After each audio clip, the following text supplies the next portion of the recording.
Bonjour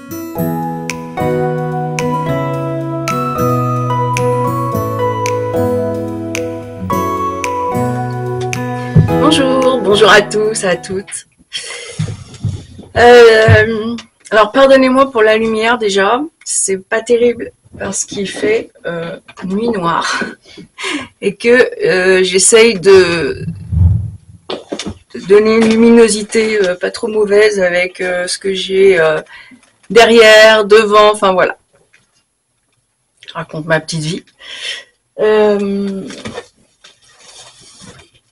Et tout ça pourquoi? Eh ben parce que j'étais en train de tranquillement préparer les premières pages de mon bullet journal et que d'un seul coup je réalise qu'il me manquait les tirages du mois.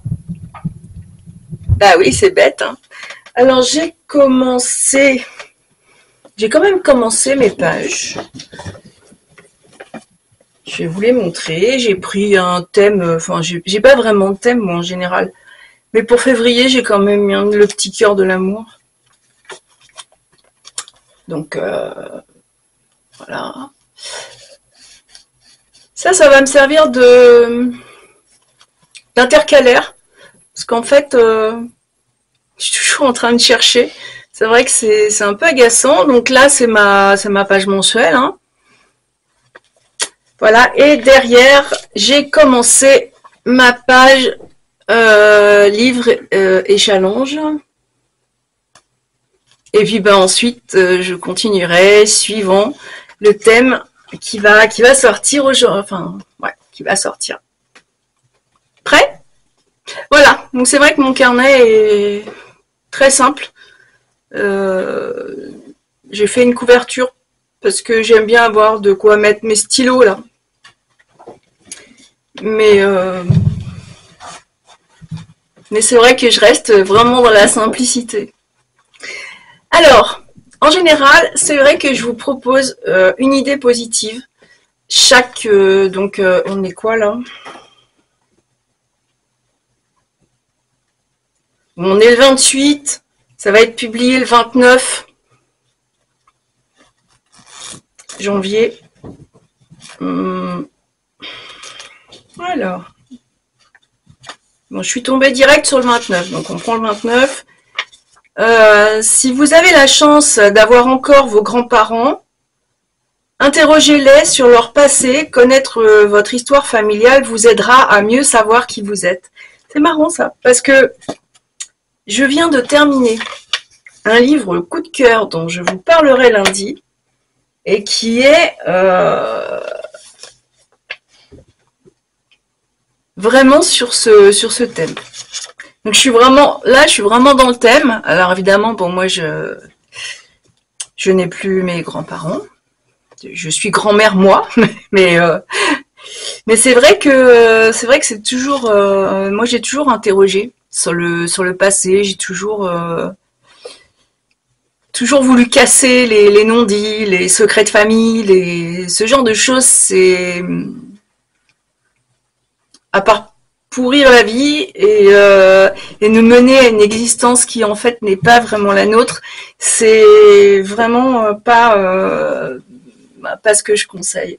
De toute façon, ce qu'on cache, ça finit toujours par ressortir, et puis si ça ressort de façon totalement inconsciente, c'est assez terrible. Ah, désolée, il y a mon chat qui a voulu me piquer mon thé. Donc c'est vrai que c'est assez terrible pour les plus jeunes, pour les descendants, parce qu'en fait plus ça va, plus ça pourrit quoi. Donc effectivement j'étais vraiment dans le thème. Et en faisant ma chronique littéraire, je parlais justement de cette thématique, donc c'est assez rigolo. Je l'ai déjà perdu. Non, j'ai pas perdu. Après c'est quelque chose que j'ai fait ça, hein, interroger un peu tout le monde. J'ai eu mes grands-parents il y a pas tellement longtemps que je les ai plus, et c'est vrai que qu'ils aimaient bien me raconter ce qu'ils avaient fait, ce qu'ils avaient. Je trouvais ça vraiment bien, et puis ça permet d'avoir une autre approche de la vie et de la voir Ben, avec les yeux de ceux qui l'ont vécu, tout simplement. Alors, on va parler de janvier. Comment avez-vous vécu votre mois de janvier? Mieux que moi, j'espère. Parce que très sincèrement, ce fut la top. Démarrer avec la grippe. Bon après, il y a beaucoup de choses qui se sont mises en place, qui étaient en cours et qui s'installent peu à peu. Une routine, des choses comme ça. Et du coup, je trouve ça pas mal. C'est agréable quand même quand on n'a plus des tas de trucs qui arrivent comme ça, on sait pas quoi en faire. C'était ça mon mois de janvier. C'était débrouille-toi avec ce qui t'arrive et voilà quoi. Grippe, pas grippe, on s'en fout. Et ça a été, c'est vrai que ça a été très compliqué. Et puis bon, ben, petit à petit, la tension est descendue. Alors faut dire que ouais, depuis janvier, n'ayant plus de voiture, je me déplace en vélo. Eh ben, je vais vous dire, ça fait ralentir dans tous les sens du terme. C'est une expérience quelque part que je conseille. Après, elle peut plaire ou pas plaire, mais c'est une expérience qui est assez douloureuse musculairement hein, au départ, mais c'est vrai que ça oblige aussi à faire des choix, ça oblige, vous savez, on ne peut pas ramener des tas de trucs derrière un vélo, et tout même avec une assistance électrique, et ça fait ralentir. Donc en fait, j'ai plus de voiture du tout, et nous avons deux vélos, donc à midi. Aujourd'hui, je sortais, je suis descendue en vélo. Je suis allée faire un petit tour dans les chemins pour voir s'il était vraiment tout chemin. Parce que je n'avais jamais essayé, je fais que de la route. Et la remontée, bon, moi j'ai un vélo qui est lourd, et pas très maniable. Alors, en fait, c'est une super marque, mais je pense qu'il est pas adapté à ma petite corpulence. Voilà. Donc il est très bien, mais après c'est vrai que dans les montées, même quand on a une assistance électrique, faut pédaler quoi. Donc ça joue sur le cardio. Mais c'est pas mal. Alors c'est vrai que ça fait ralentir, ça fait bouger, ce qui n'est pas mauvais non plus pour la santé, hein, on va le dire. Et puis ça m'évite de passer à la station-service. Et ça, j'avoue que franchement, ça me plaît beaucoup. Alors, par quoi on commence au niveau du tirage? On va commencer par la libération énergétique, on reste là-dessus. On essaiera de changer de jeu. Vous mettez oui, non. Alors c'est vrai qu'on avait tiré pas mal de cartes le mois dernier et que on a travaillé le chakra du cœur. J'ai un petit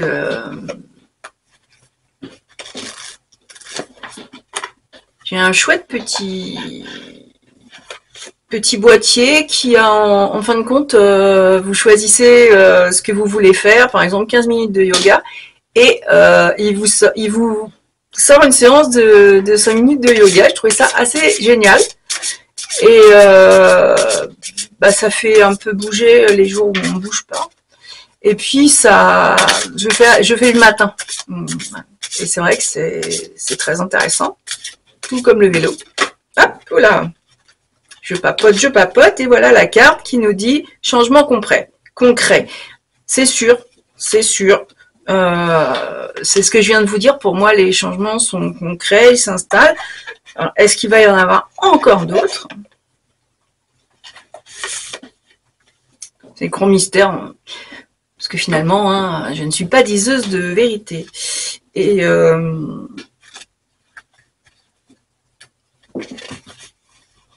quoi qu'il en soit, ce ne sont que des indications. Voilà. Alors, que nous dit alors cette carte? Jolie.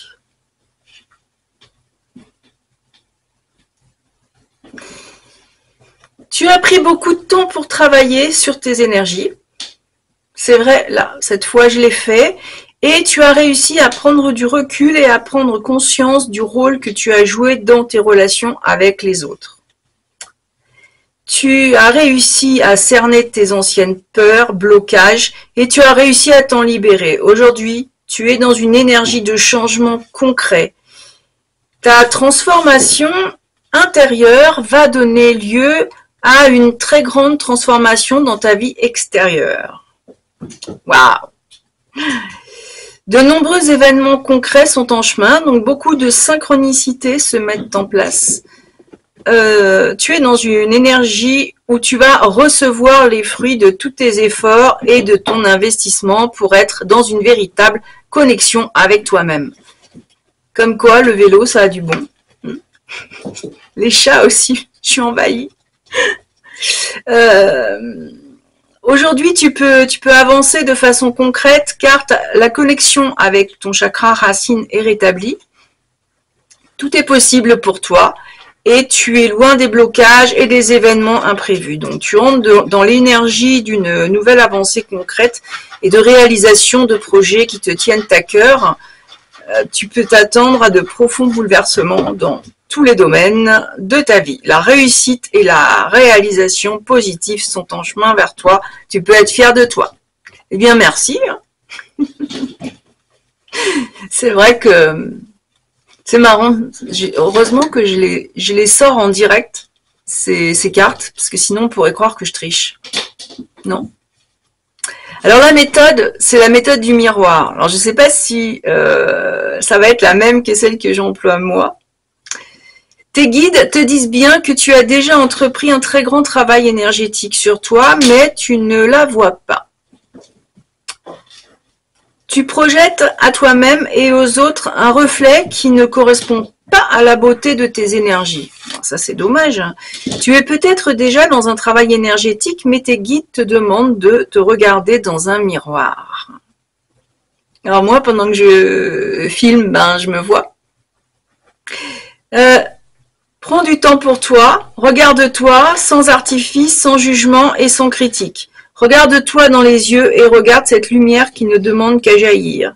Tu as une plus grande beauté que tu ne veux bien le laisser croire. Tu as changé, ton visage aussi. C'est vrai. Ton aura également. Alors prends quotidiennement un temps pour te regarder dans un miroir. Cela va te permettre de prendre conscience du caractère précieux et positif de ton évolution. Donc effectivement, c'est la méthode que j'ai employée pour. Je trouve ça très thérapeutique si ça ne devient pas narcissique. Et ça permet parfois de se parler. Ça permet aussi ça permet de beaucoup de choses, hein, le miroir. Le miroir, c'est une prise de conscience de soi, comme la photo d'ailleurs. Le problème, c'est que maintenant, les photos, on les prend en numérique et puis on sait pas trop ce qu'on en fait. Là, c'est vrai que j'ai pris des photos, on a pris des photos aujourd'hui et je vais en sortir une sur papier, pour mon bugeot. J'étais très fière d'avoir réussi à faire un aller-retour sans me casser la figure avec mon vélo. Parce que ça, je peux battre un record là-dessus. J'ai encore le genou tout écorché, c'est terrible. Non, franchement, c'est vrai que... Donc, c'est dommage, j'ai pas de papier miroir, parce que, si vous en trouvez, c'est... je sais pas ce qu'il peut faire miroir, mais on peut mettre une sorte de miroir à côté de la page livre ou faire effectivement un album photo de nous-mêmes pour ce mois de février. Donc ce sera l'épreuve. Est-ce que on va voir les changements extérieurs de ce qu'on a fait à l'intérieur? Parce que c'est bien de les voir aussi et c'est bien de pouvoir s'en féliciter.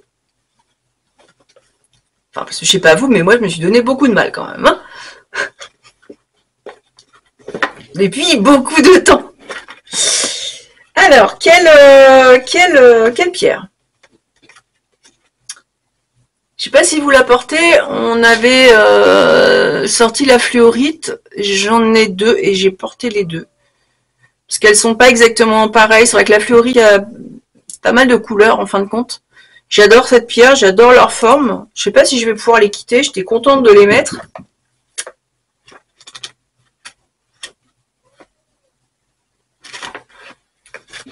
Donc bon. Il y a des tas de choses que j'ai retrouvées aussi, il y a des choses que j'ai rangées. Il y a...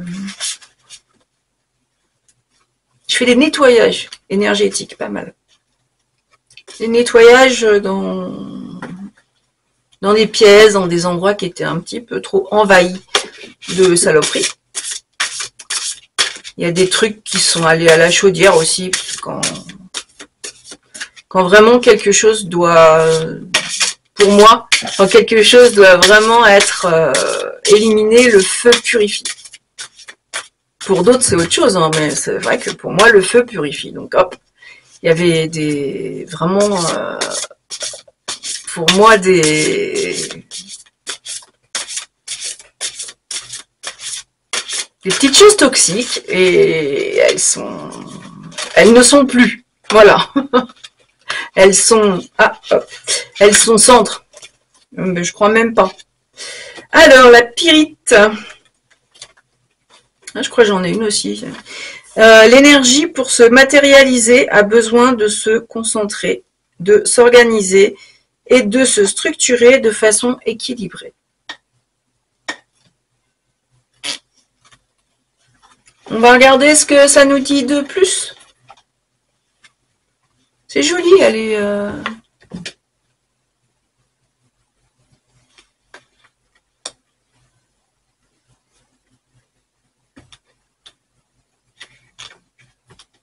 Alors...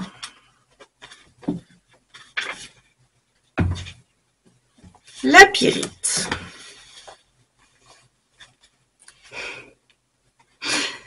Obéissant aux lois qui régissent l'énergie, la création physique s'exprime à travers des formes, des structures variables. Ces diverses formes sont plus ou moins équilibrées. Cet équilibre peut être statique, apportant de la stabilité, ou bien plus dynamique, créant du mouvement. Donc ainsi, tout projet, pour être mené à son terme, a besoin d'une structure et d'un certain équilibre. C'est un peu ce qu'on vient de dire, hein. Dans le règne minéral, c'est le système cristallin cubique qui est le plus équilibré et dont l'énergie est la plus recentrée. Hein? Je savais pas. Vous saviez ça, vous? Quand notre façon d'agir est désordonnée, nous créons des structures bancales qui seront instables. Et ce serait bien dommage, on est récompensé de tous nos efforts, donc de refaire,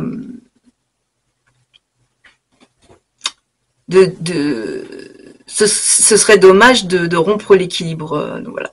Donc la réussite d'une entreprise et sa pérennité sont fortement liées à la mise en place d'une structure naturelle, adaptée et équilibrée.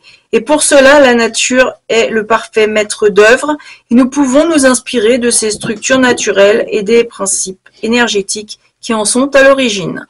C'est l'objet de la géométrie sacrée et le message exprimé par la pyrite. Donc, la pyrite, alors, c'est vrai que moi j'ai aussi, c'est marrant parce que j'avais envie déjà de le porter le mois dernier. Quand on parle de géométrie sacrée, j'ai un trou de mémoire.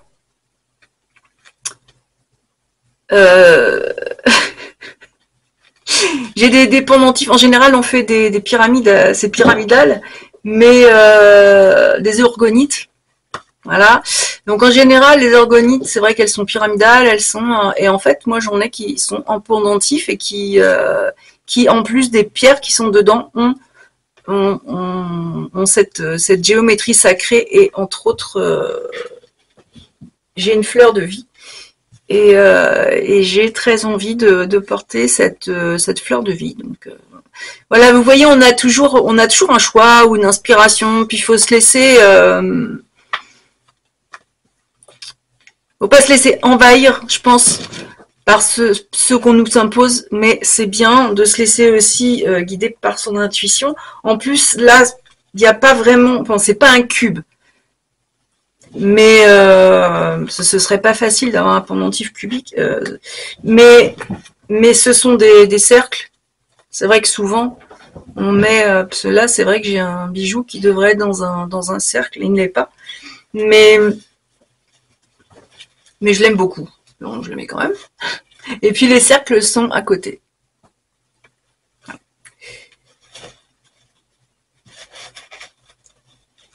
Et c'est vrai que on peut avoir une géométrie très équilibrée sur une bague ou quelque chose comme ça. C'est assez intéressant, je trouve. Donc vous me direz si vous avez choisi la pyrite. Je mettrai en photo mon orgonite, je la mettrai sur mon bijou. Et on en a dit beaucoup pour aujourd'hui. Voilà. N'est-ce pas? Là, j'espère que ces informations vont vous guider, vont guider votre intuition pour ce mois de février qui arrive au galop. Et on en reparle bien entendu. Je vous ai pas sorti un animal parce qu'en fait, c'est vrai qu'à moi ça me parle pas, mais après il y en a à qui ça peut parler. Donc est-ce que je voulais vraiment pas le faire parce que j'ai même pas sorti les cartes, alors que euh, parfois souvent d'ailleurs, un animal peut être un guide. Moi j'ai surtout le chat en ce moment, alors on peut pas dire que ce soit un guide, c'est un vrai fouteur de bordel. Alors je vais quand même aller chercher. Ah,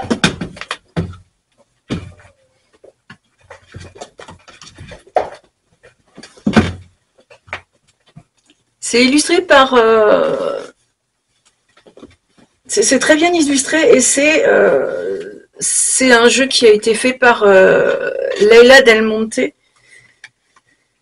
dont j'ai lu pas mal de livres et c'est vrai que j'aime beaucoup son approche. Son approche en particulier, c'est vrai qu'elle a travaillé beaucoup avec le cheval, mais j'aime bien son approche.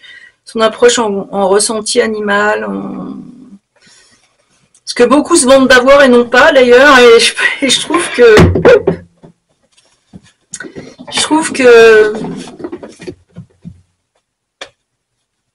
qu'elle a pas mal à nous apprendre. Donc si ça vous intéresse, elle a écrit pas mal de livres sur l'animal en général et sur le cheval en particulier. Moi, je vais vous montrer. Hop. Eh ben non, ils sont partis. C'est normal. Ils viennent, foutent le bordel, puis après ils s'en vont. Ah là. Et voilà. On dit quoi? On dit bonjour. Bonjour. Alors ça c'est... Eh ben ça c'est Zola. C'est Zola, c'est notre seul petit garçon. Hein, ben voilà, ouais, c'est craquant. Hein. Hop. Ça, c'est Zazie la râleuse. Zazie la râleuse. Alors vous pouvez prendre le chat hein, si vous voulez, comme animal. C'est un bon animal totem, le chat. Il était déjà dans les pyramides, le chat. C'est quand même pas n'importe qui, quoi. En général, en plus, il vous regarde bien de haut. Souvent en hauteur, le chat. Tiens, bah c'est marrant parce que quand on parle de... Ah, il y avait le cheval juste en dessous. Alors en fait, il y a 3 cartes qui sont tombées. Euh, le hérisson, le cheval et le cobra, mais bon, c'est le hérisson qui sortit en premier, mais vous pouvez, enfin moi je vais pas prendre le cheval, j'ai beaucoup travaillé avec le cheval, mais par contre du coup, j'avais parlé de mon orgonite avec la fleur de vie, bah je vais changer, puisque là, vous voyez,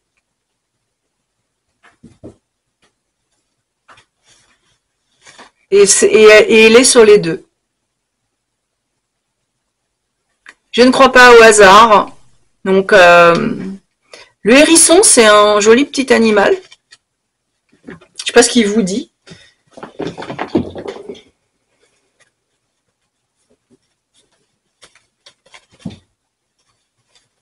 C'est marrant parce que enfin, je le verrais pas comme la force d'un animal totem, le hérisson. Du coup, ça va m'obliger à aller chercher un petit peu plus loin qu'habituellement. Voilà.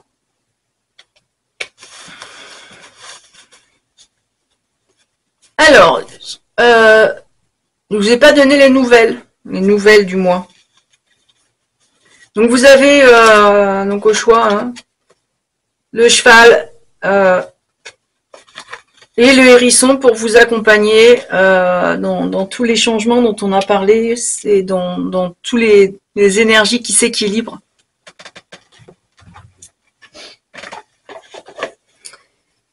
Vous allez voir sur la chaîne, donc dans les vidéos, vous descendez un peu, il y a la présentation de l'association des chats livres. Alors, voilà notre présidente, Pearl, on dit bonjour. Alors, Pearl n'est pas forcément la plus aimable, mais par contre, c'est une super lectrice. Hein, ma Pearl, oui. Qui se met sur les livres. Oui. Oh, bon, oui, grogne. Elle grogne parce que les bébés l'énervent. Ils lui sautent dessus et tout, ça n'a pas envie. Donc il y a la présentation de cette association, vous pouvez adhérer puisque on aura des rendez-vous en direct une fois par mois. Donc il y a des challenges. Pour tous ceux qui aiment le livre en général, sous toutes ses formes, soit la BD, vous allez voir, on fait des challenges, on fait des rencontres, avec les chats. Mais enfin, j'ai testé hier soir l'audio-livre avec le chat qui ronronne. C'est pas un bon plan parce qu'en fait, je me suis endormie et je sais plus à quel chapitre j'en étais. Mais sinon, ça reste assez sympa. Qu'est-ce qu'il y a d'autre? Ah oui, donc je deviens bénévole à la bibliothèque de mon village. Pour ceux qui habitent autour, ben, vous saurez où me trouver. Non, donc ça c'est pour déjà parce que j'en ai envie et en plus j'ai commencé par emprunter un livre qui m'a fait découvrir totalement autre chose et que c'est quand même très important pour moi littérairement parlant et même au niveau de la culture générale de pas m'en tenir à ma zone de confort avec mon petit groupe et donc de voir des personnes qui vont présenter autre chose et ça moi je trouve ça génial. Donc il y a la fête du livre jeunesse qui est prévue et beaucoup d'autres choses d'ailleurs. Donc puis j'ai aussi des idées. Alors quand je serai formée à tout ce qu'il faut être formée, je pourrai déballer mes idées. En attendant, je vais apprendre et me taire. Mais si ça vous intéresse, j'ai chroniqué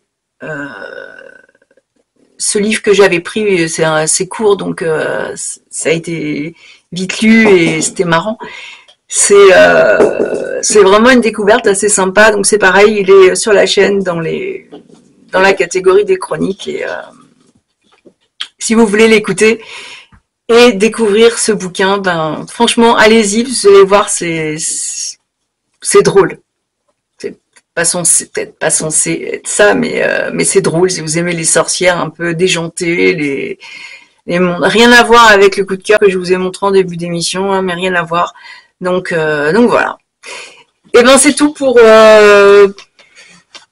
aujourd'hui, pour ce mois-ci. Peut-être pas, parce que je reprends vraiment mon bullet journal pour m'appuyer dessus, pour pas paumer les dates, pour pas quand j'ai des trucs qui se prévoient un mois à l'avance, j'ai même un carnet pointillé. Et en fait, je suis devenue la reine du collage. Parce que ça, c'était préparé à l'avance et donc j'ai collé après. Parce qu'effectivement, c'est vraiment un outil indispensable quand on veut faire quelque chose, qu'on veut s'organiser. Et je m'en sers aussi de carnet d'écriture, donc ça les potes. Et je me suis rendu compte que j'avais beaucoup à dire. Ça, c'est pour le petit message sympa de début d'émission. Voilà. Je vous souhaite un très bon mois de février, une belle Saint-Valentin pour ceux qui tiennent à cette fête des amoureux. Et moi, en attendant, je vais monter cette vidéo et je vous dis à la prochaine!